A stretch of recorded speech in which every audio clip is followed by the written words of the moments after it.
Hi, it's Rich Carrubba, and I'm back from bowlingball.com to talk to you today about bowling ball cover stock classifications. Classifications. That means how do we classify or refer to different types of material composition of cover stocks? Well, the cover stock is the number one consideration you should make in choosing a new ball because it's where the rubber meets the road, so to speak. It's where the material of the ball is in contact with the surface, and it's a friction factor that's created what's going to determine how quickly your ball responds in oil, medium, or dry conditions.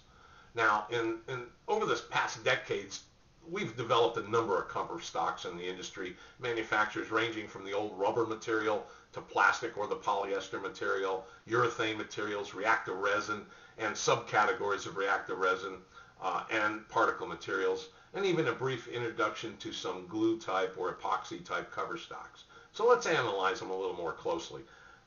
First, the rubber bowling balls. Well, they're outdated. They're gone. We don't make them anymore. They're not in the industry. If you have one laying around from years ago, great, and you like to use it. They're only a little bit more responsive than the plastic ball, creating a little bit more friction than plastic balls on the lane surface. But you're better off with a newer ball, a plastic ball or something in that nature. But we do want to acknowledge that they have existed. A lot of people used them predominantly years ago, like myself. That was all that was available. You can use one, but they're nowhere near as versatile as any urethane material cover stocks. So that's why the era has ended entirely for rubber balls. But plastic balls, for example, oh, by the way, the LT48 was probably the last real successful ball manufactured by Brunswick that was a rubber ball. Was used in the 1970s. It was a successful ball into the 80s as well, but as the urethane ball came out, it kind of replaced all need for considering rubber balls. Plastic to urethane was the key.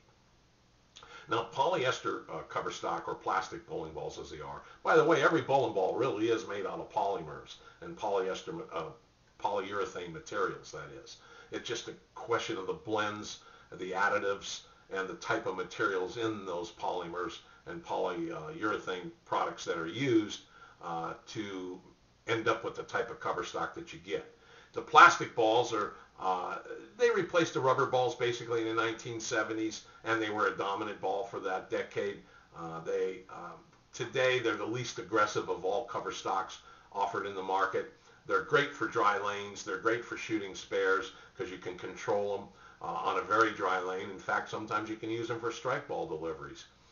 Examples are the OTB bowlingball.com exclusive logo ball. You can find a Storm mainframe ball and a Brunswick T-Zone Pink Bliss model bowling ball. All plastic varieties, all very popular today. But more importantly, I think what bowlers use on dry lanes or what they'll typically go to for control is the general urethane cover stock bowling ball, introduced in the market about 1980. It has a greater angle of entry into the pocket and covers more boards on a given condition than does plastic balls. The urethane is a base urethane material used on other classifications as well as reactive resins and hybrid and particle cover stocks and so on. Such recent releases of successful urethane balls are the Storm Natural Pearl, the Brunswick Avalanche urethane, and the Roto Grip Grenade. All of these work well to neutralize severe wet dry conditions, particularly for you power players, and they work on dry lanes when you need control in the mid lane and controllable in a smooth arc on the back end of the lane from the break point to the pocket. Now, the strongest particular, or among the strongest cover stocks is the reactive resin bowling balls, which has really triggered the movement to highly aggressive cover stocks. Reactive cover stocks are composed of materials used in regular urethane formations. However, they're blended with a lot of different additives. And the net effect is that reactive cover stocks, when you touch the ball and you grab it, they're tacky feeling. And that tacky feeling translates into more traction, more surface friction, and usually produces a stronger back-end reaction on the lane after the ball passes through the oil. Now, subcategories of reactive cover stocks are the reactive resin blend, which are the Brunswick C System Alpha Max, a latest release, for example, the Roto Grip Theory, and the Storm Virtual Gravity Nano, N-A-N-O. all of which are very aggressive cover stocks and are usually selected for use in heavy or medium heavy oil conditions. All right.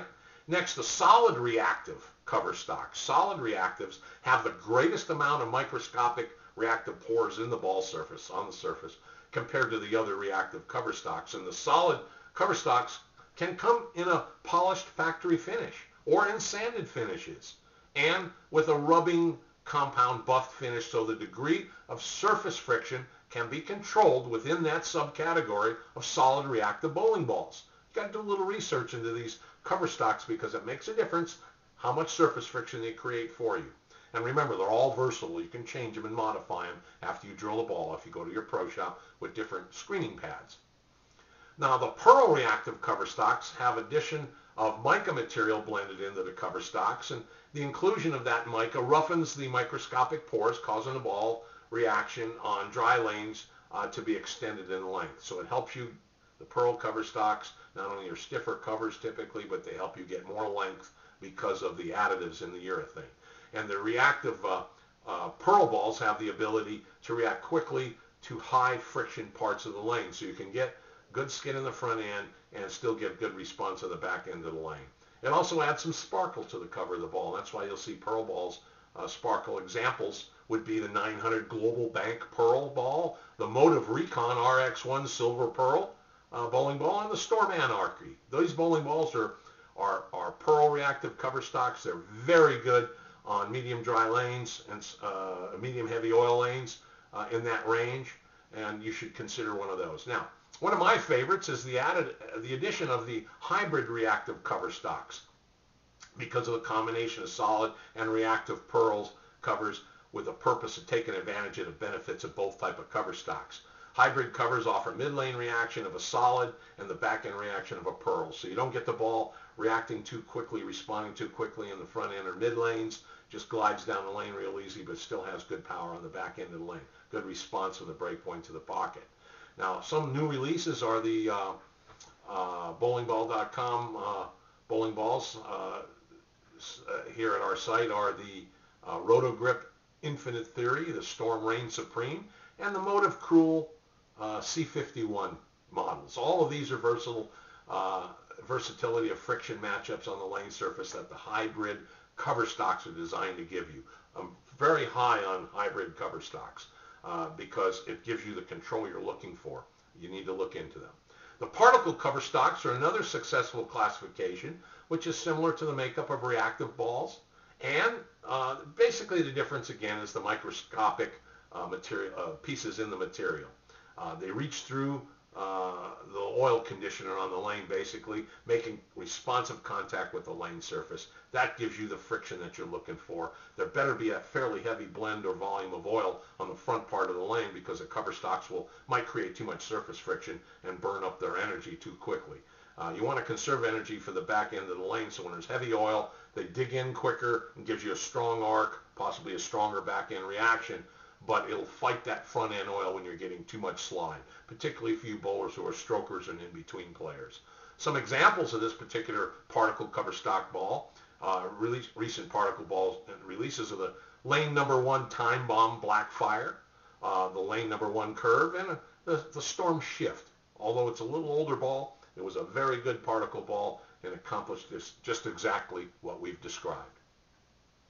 And there was a brief introduction of epoxy cover stocks. They didn't really make it. The Columbia 300 Bonanza EXPT1 was one of the famous ones, but essentially the cover stocks have a well-documented history of having durability issues, so adversely affecting the staging power of this type of cover stock. And we want to get away from that, though the industry hasn't produced any more epoxy type cover stocks, but they do and have existed. It was worth mentioning them. Perhaps we'll see them surface again, or perhaps a variation of a chemical process which will give you the same effect.